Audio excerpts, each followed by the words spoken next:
Cresci imaginando que a agricultura era uma coisa que não tem nada a ver com a cidade. Acredito que a maioria das pessoas, mesmo as que moram no campo e que moram na cidade, acham que existe assim um divórcio, uma separação, que são universos diferentes. Na verdade, isso é a coisa mais equivocada que existe, porque se a gente for estudar a história, quando surgiu a cidade? A cidade surgiu exatamente no mesmo minuto que surgiu a agricultura. As cidades só foram possíveis porque foi criada a agricultura. Então, agricultura e cidade são irmãs gêmeas, né? Indissolúveis. O dia que a gente não tiver cidade, a gente não precisa de agricultura, e o dia que a gente não tiver agricultura, a gente não vai ter cidade. A gente vive numa cidade onde as pessoas já não vivem numa comunidade, elas vivem isoladas, dentro dos seus carros, dos seus apartamentos, indo para os seus trabalhos, shopping, universidade, mas os espaços livres e fluidos da cidade, eles não existem, a gente nem conhece mais o vizinho. E eu acho que para começar uma horta, não precisa de muita coisa, né? Eu acho que todo mundo traz um certo conhecimento de como se planta, do que são as plantas. É um conhecimento que ele é muito intuitivo. Claro que tem algumas formas certas de se fazer, mas eu acho que também é um conhecimento muito intuitivo. Aqui é um lugar de liberdade, assim, onde as pessoas vêm plantar, vêm colher. A gente tem muitas plantas alimentícias não convencionais e foi virando uma agroflorestinha, né? A gente começou fazendo uma horta e ela foi ficando com essa cara de agrofloresta, que é um modelo que a gente acredita muito de agricultura. Um espaço de horta é um espaço de cuidado na cidade, é um espaço onde a gente tem que colocar atenção, né? É como se fosse uma parte da nossa casa que a gente precisa sempre dar atenção e estar sempre cuidando.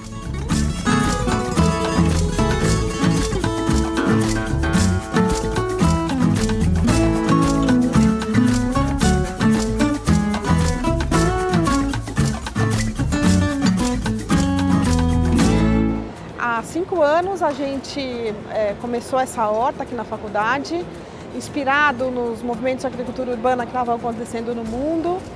Em São Paulo a gente se inspirou na Horta das Corujas, que foi a primeira horta comunitária em praça pública da cidade de São Paulo, onde eu era voluntária antes de começar aqui.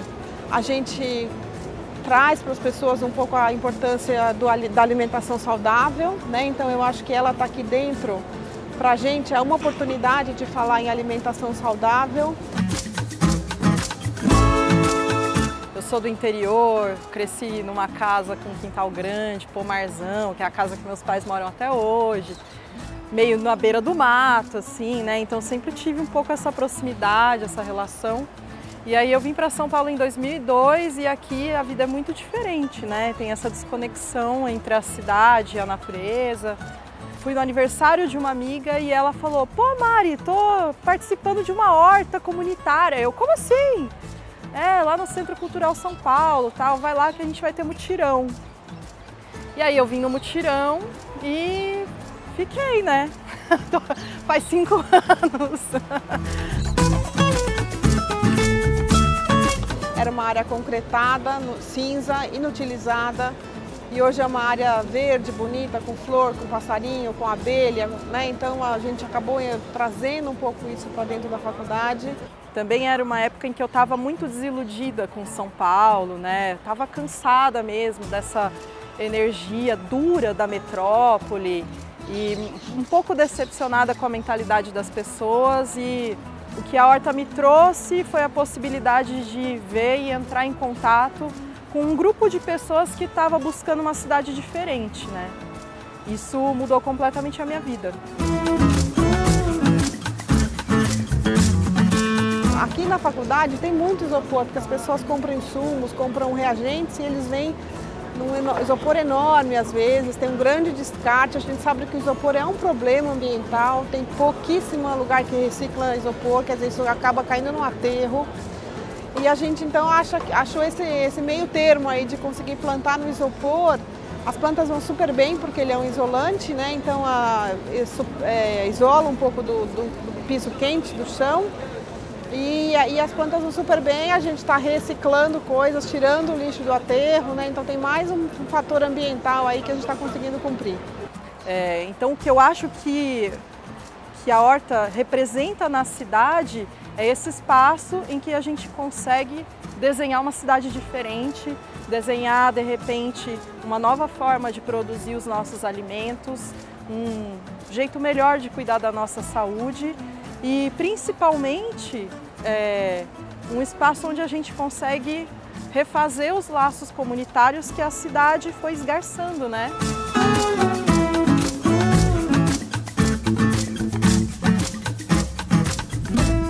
Sou pernambucana, toda a vida trabalhei na roça. Com a ajuda da prefeitura e o setor da Eletropaulo, que cede o terreno, foi feito um contrato, tinha uma reunião participativa de uma lei que também estava na Assembleia Legislativa, de plantar em terreno avulso, terreno que não tivesse usando, então a pessoa podia plantar para proteger o terreno do lixo. Sou baiana, moro aqui em São Paulo há 22 anos. Comecei a passar mal de dor de estômago, né? E quando eu passei no médico, ele falou assim, olha, você tem que começar a tomar suco de couve. Só que a couve tem que ser orgânica. E na época eu lá sabia nem que palavra era essa, palavra orgânica. Falei, mas doutor, o que é isso? Ele sempre procura uma horta mais próxima da sua casa, pergunta para ele se eles usam química ou não usa, aí você começa a usar dessa couve, porque para fazer o suco verde você não pode usar uma couve cheia de química, tem que ser uma couve livre de veneno. Aí foi onde eu conheci uma outra horta, que eu comecei a comprar couve, e aí comecei a participar da associação. A gente vê que a agricultura no local, ela é mais saudável, que vai para a mesa mais saudável, né? Então, a gente começou, foi o ponto ali na frente, abriu e começou a vender. A primeira coisa que a gente começou a vender foi o alface e o cheiro verde, que são rápidos. A gente curava as nossas enfermidades com ervas, né? Ervas medicinal, né? Aí eu tenho bastante aqui, que eu cultivo, que eu gosto. Eu tenho chá para tudo eu tenho chá.